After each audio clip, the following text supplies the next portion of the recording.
हिमालय दुनिया की सबसे ऊंची पर्वत श्रृंखला है। ये बात भारत का बच्चा बच्चा जानता है। लेकिन क्या आपको पता है कि हिमालय के इन विशाल पर्वतों का फॉर्मेशन कैसे और कब हुआ था? अगर मैं आपसे कहूं कि हिमालय के इन बड़े बड़े पर्वत और चोटियों को जिस जगह आप देखते हैं वहां एक समय विशाल समुद्र हुआ करता था, तो क्या आप यकीन कर पाएंगे? यकीन करना भले ही मुश्किल हो, लेकिन सच्चाई यही है कि पृथ्वी पर हिमालय हमेशा से मौजूद नहीं था। ये 50 करोड़ साल पहले के उस दौर की बात है जब हमारे भारत का भी अपना कोई वजूद नहीं हुआ करता था।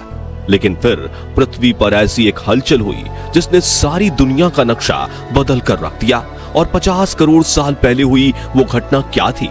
पृथ्वी पर हिमालय का जन्म कैसे हुआ? और ये पर्वत श्रृंखला हमारे वजूद के लिए इतनी महत्वपूर्ण क्यों है? ये सब कुछ आज हम आपको इस वीडियो में बताने वाले हैं, इसलिए इसे अंत तक जरूर देखिएगा। साथ ही अगर आप चैनल पर नए हैं तो इसे सब्सक्राइब जरूर करें।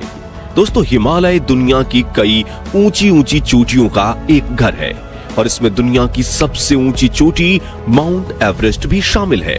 जो नहीं जानते उन्हें बता दें कि माउंट एवरेस्ट की ऊंचाई समुद्र स्तर से 8,848.86 मीटर यानी 29,031.7 फीट है। सबसे ऊंची पर्वत चोटी होने के अलावा हिमालय का सांस्कृतिक और आध्यात्मिक रूप से भी बहुत ज्यादा महत्व है, जहां हिंदू और बौद्ध की आस्थाएं इस पर्वत श्रृंखला के साथ जुड़ी हुई हैं। जैसा कि हमने बताया, हिमालय पृथ्वी पर हमेशा से नहीं था। इसके बनने की शुरुआत आज से करीब 50 करोड़ साल पहले हुई थी। यह नक्शा जो आप इस समय अपने स्क्रीन पर देख रहे हैं, तब दुनिया ऐसी हुआ करती थी। इस दौर को क्रिटेशियस युग कहा जाता है, जिसमें महाद्वीपों की रूपरेखा और उनकी लोकेशन आज के हिसाब से बिल्कुल अलग थी। आज जहां हम दुनिया में 7 अलग अलग महाद्वीपों को देखते हैं, उस दौर में ये सिर्फ 2 विशाल महाद्वीप हुआ करते थे। बाद में इन्हीं दोनों महाद्वीपों के टूटने से 7 अलग अलग महाद्वीप बने। इन दोनों विशाल महाद्वीपों के दक्षिण वाले हिस्से को हम गोंडवाना और उत्तर वाले हिस्से को लॉरेशिया कहते हैं। अगर आप गौर से देखेंगे तो पाएंगे कि जिस जगह पर आज हिमालय मौजूद है, क्रिटेशियस पीरियड के दौरान वहां सिर्फ समुद्र हुआ करता था और महासागर के इस हिस्से को हम तैदिस सी कहकर बुलाते हैं। अब हिमालय के फॉर्मेशन की बात करें तो 50 करोड़ साल पहले इंडियन प्लेट, जो पहले गोंडवाना सुपर कॉन्टिनेंट का हिस्सा हुआ करती थी, वो इससे अलग होकर उत्तर दिशा में बढ़ते हुए यूरेशियन प्लेट से जा टकराई और इस टकराव की वजह से ही दुनिया में एक नई और बेहद विशाल पर्वत श्रृंखला का जन्म हुआ, जिसे आज हम हिमालय के नाम से जानते हैं। अब 2 प्लेट्स के टकराने से इतने बड़े पर्वत कैसे बन गए? चलिए आपको इसके पीछे की साइंस समझाते हैं। असल में दोस्तों, दुनिया के अंदर पर्वत कई अलग अलग तरह के होते हैं। इसमें volcanic mountain, fold mountain, flat mountain और डोम माउंटेन आदि का नाम शामिल है। ये सभी पर्वत दिखने में तो एक दूसरे से अलग होते ही हैं, साथ इनका फॉर्मेशन भी अलग तरह से होता है। इसलिए हम आपको सिर्फ फोल्ड माउंटेन के बारे में बताएंगे, क्योंकि हिमालय इसी प्रकार की एक पर्वत श्रृंखला है। आसान शब्दों में अगर कहा जाए तो एक फोल्ड माउंटेन का निर्माण तब होता है जब 2 या 2 से अधिक महाद्वीपीय टेक्टोनिक प्लेट्स एक दूसरे से टकराती हैं। दरअसल इनके टकराव से एक बहुत पावरफुल भूवैज्ञानिक दबाव पैदा होता है और इस दबाव के कारण टकराव से निकला मलबा और कण व पत्थर वगैरह ऊपर की ओर उठते हुए पर्वत का रूप ले लेते हैं। इस तरह दुनिया में फोल्ड माउंटेन का निर्माण होता है, जिसके बनने की प्रक्रिया को भूवैज्ञानिक भाषा में ऑरोगेनी कहा जाता है। हिमालय की बात करें तो इंडियन प्लेट के लगातार नॉर्थ दिशा में बढ़ने की वजह से अवसादन और दबाव दोनों बढ़ते चले गए। नतीजन जब इसका यूरेशिया से टकराव हुआ तो समुद्र के तल के सेंटिमेंट्स की परतें फोल्ड होकर ऊपर उठ गईं और दुनिया में एक बिल्कुल नई पर्वत श्रृंखला हिमालय का निर्माण हुआ। लेकिन ये पूरा प्रोसेस कोई 2-4 साल में नहीं हुआ, बल्कि भूविज्ञानी ऐसा बताते हैं कि हिमालय के बनने की यह प्रक्रिया करोड़ों सालों में जाकर पूरी हुई थी और ये अभी भी पूरी नहीं हुई है, बल्कि ये प्रक्रिया आज भी जारी है। दोस्तों, हिमालय कोई अकेला पर्वत नहीं है, बल्कि ये कई सारी अलग अलग पर्वत श्रृंखलाओं का एक विशाल समूह है। पश्चिम में पामीर कोंड से शुरू होकर पूर्व में पूर्वांचल माउंटेन तक फैला Himalaya trans Himalayas and greater Himalayas, lesser Himalayas, outer Himalayas और पूर्वांचल हिमालयाज जैसी पर्वत श्रृंखलाओं से मिलकर बना है। वो वैज्ञानिकों की माने तो हिमालय पर्वत श्रृंखला बनने के सबसे पहले चरण में ट्रांस हिमालयाज और ग्रेटर हिमालयाज का निर्माण हुआ था। यही वजह है कि इन माउंटेन रेंज में पर्वतों का रंग हमें काला दिखाई देता है।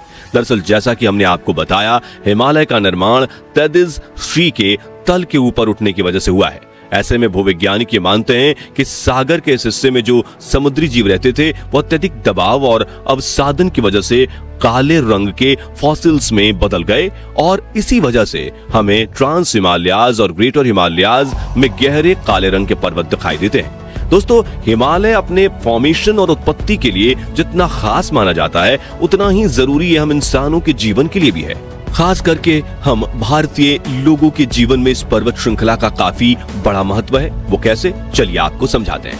असल में देखा जाए तो हिमालय की लोकेशन एशियाई देशों और खास तौर से भारत के लिए एक बहुत बड़ा वरदान है। सबसे पहले तो सर्दी के मौसम में ये उत्तरी ध्रुव से निकली हड्डियों को जमा देने वाली सूखी हुई सर्दी साइबेरियन हवाओं से ये हमारी रक्षा करता है। यह इन ठंडी हवाओं को काफी हद तक ब्लॉक कर देता है, जिससे इंडियन सबकॉन्टिनेंट का क्लाइमेट गर्म और हमेशा कंट्रोल में रहता है।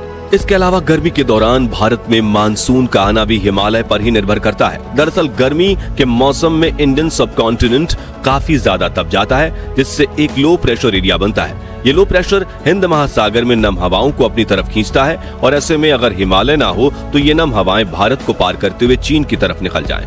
लेकिन हिमालय से टकराकर ये नम हवाएं ऊपर की तरफ उठते हुए ठंडी और गाढ़ी होने लगती हैं और इस तरह से इस हवा से धीरे धीरे बादल बनना शुरू होते हैं और आखिरकार मानसून के दौरान हमें हेवी रेनफॉल देखने को मिलता है। अब बरसात का हम भारतीयों के जीवन में कितना महत्व है, ये बात तो आप सब लोग जानते ही होंगे, क्योंकि हमारी बहुत सारी फसलें फलने फूलने के लिए हर साल मानसून पर ही निर्भर करती हैं। इस सब के अलावा हिमालय चीन जैसे दुश्मन पड़ोसी देश के खिलाफ हमारे भारत के लिए एक कभी न नष्ट होने वाले बैरियर की तरह काम करता है। यानी देश की सुरक्षा में ये एक ऐसे चौकीदार का रोल निभाता है जो भारत की रक्षा में हर पल हर सेकंड तैनात है। ये बात आप में से ज्यादातर लोगों को पता नहीं होगी, लेकिन हिमालय में पाए जाने वाले पानी के झरने और ग्लेशियर हम इंसानों के लिए फ्रेश वाटर यानी मीठे पानी के बहुत महत्वपूर्ण सोर्स हैं।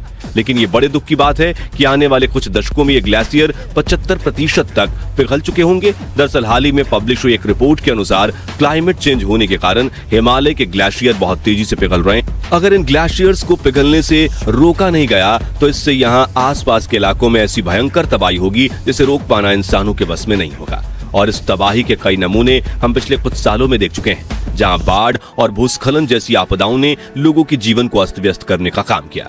दोस्तों, हिमालय पर्वत श्रृंखला जितनी ज्यादा विशाल है, उतनी ही ज्यादा ये हम भारतीयों के जीवन के लिए महत्वपूर्ण भी है। लेकिन दुर्भाग्य से हम इंसानों को शायद अभी इसकी इतनी कद्र नहीं है। तभी तो हमारे देश में क्लाइमेट चेंज जैसी मुसीबत से निपटने की बात कभी नहीं की जाती। अगर हम लोग इस तरह लापरवाह रवैया अपनाते रहे तो वो दिन दूर नहीं जब हम खुद ही अपनी बर्बादी के कारण बनेंगे। वैसे इसके बारे में आपकी राय क्या है, हमें कमेंट करके जरूर बताइए। बाकी हमारी आज की इस वीडियो में बस इतना ही था। वीडियो अच्छी लगी हो तो इसे लाइक और शेयर जरूर करना, और अगर आप हमारे फेसबुक पेज पर नए हैं तो पेज को फॉलो भी जरूर करें। मिलते हैं जल्दी एक ऐसी ही और इंटरेस्टिंग वीडियो में, तब तक के लिए गुड बाय, जय हिंद।